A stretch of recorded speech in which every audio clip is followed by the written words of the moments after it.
What if I told you that in the Middle Ages, peasants didn't just live with their animals? They actually slept beside them in the same room, sometimes even in the same bed. Before you laugh or cringe, hit subscribe right now, because what you're about to hear isn't just about poverty or warmth. It's about a dark, forbidden truth that rulers, priests, and chroniclers buried for centuries. And when you find out why, it will change the way you think about medieval life forever. Picture this: a small, smoky hut on a cold night in the year 1327. The roof is low, the walls are crooked, and the floor is dirt. In one corner lies a mother, her children curled against her. Pressed right beside them is a pig, grunting softly. Near the door, a cow chews lazily, her warm breath clouding the air. Chickens roost on a beam just above the bed. This was not unusual. In fact, for most medieval peasants, this was life. Why? Historians will tell you the simple answer: warmth. The body heat of animals helped peasants survive brutal winters. But that explanation is far too neat, far too clean. Because hidden in monastic manuscripts and archaeological finds is a far stranger story. One that hints at survival, yes, but also disease, power, and control. The first clue comes from a 14th century English text known as the Husbandman's Guide. In it, the scribe notes, "The cow in the home keeps hunger from the door.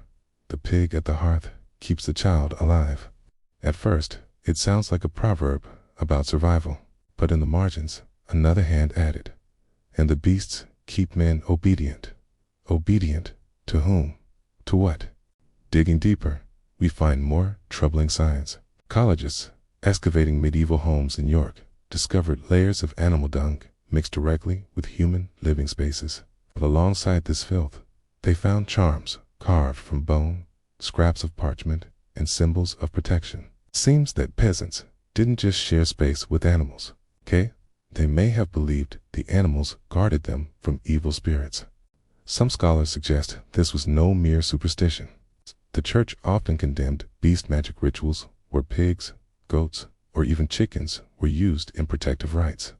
By forcing peasants into close quarters with their animals, landlords and priests could blur the line between survival and sin. If you relied too much on your pig for warmth or protection, were you a Christian or a heretic? And here's where the story gets darker. Records from the 15th century tell of trials where peasants were accused of witchcraft for whispering charms to their cows or for laying with pigs at night. Punishments were brutal. But behind these accusations lies something more sinister: control. If peasants depended on animals for warmth, milk, or protection, they could be accused of sin at any time. This gave the church power over even the most private act of survival: how you slept. But disease was the hidden cost.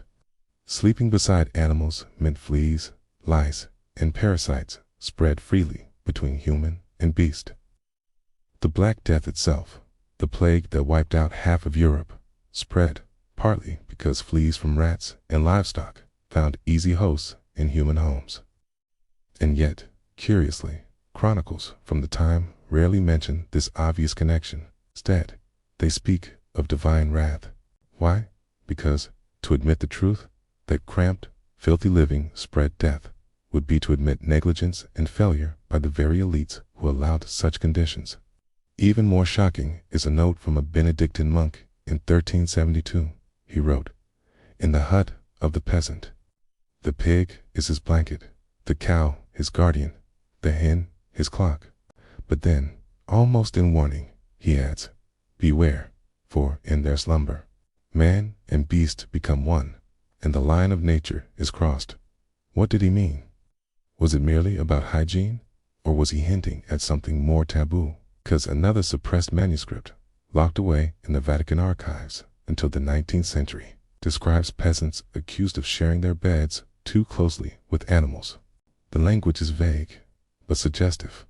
And perhaps this was part of the reason church authorities were so eager to regulate peasant living habits, because the closeness of man and beast was seen as unnatural, even dangerous to the social order. But beyond scandal and fear, there's another layer to this mystery. Animals in medieval homes weren't just practical companions. They were symbols. The rooster was the morning alarm, crowing with the dawn. The pig was wealth, a living store of meat. The cow represented life itself, milk for children, strength for fields.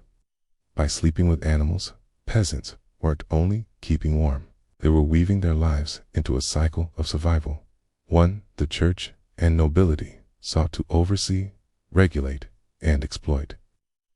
And yet, whispers remain of another truth, that peasants sometimes preferred this life, that they saw animals as kin, not tools. In a German folktale, a farmer's soul is saved not by a priest, but by the loyalty of the ox who carried him through the night. In Slavic legend, pigs could sense demons and warned their owners. To the peasant, the animals weren't just warmth, they were protectors, family, sometimes even spiritual allies. So why was this story hidden? Why do our history books reduce it to a simple line? Peasants slept with animals for warmth and nothing more. 'Cause the real story is messy. It blurs the line between necessity and heresy, between survival and sin. It shows a church willing to accuse its poorest followers of witchcraft simply for staying alive. It reveals that the Black Death, that most terrifying plague, spread not by divine will, but by the enforced poverty and filth of medieval life. And so, the next time you picture a medieval village, don't imagine neat cottages and tidy farms. Picture smoke-filled huts where children slept pressed against pigs, where cows breathed warmth onto tired families, where chickens stirred above the bed. Picture lives lived on the edge of survival, but also on the edge of accusation, control, and fear. And here, as the forbidden question, what if the church didn't just tolerate these conditions, but relied on them? What if keeping peasants close to their animals kept them sick, dependent, and controllable? What if this wasn't just poverty, but policy?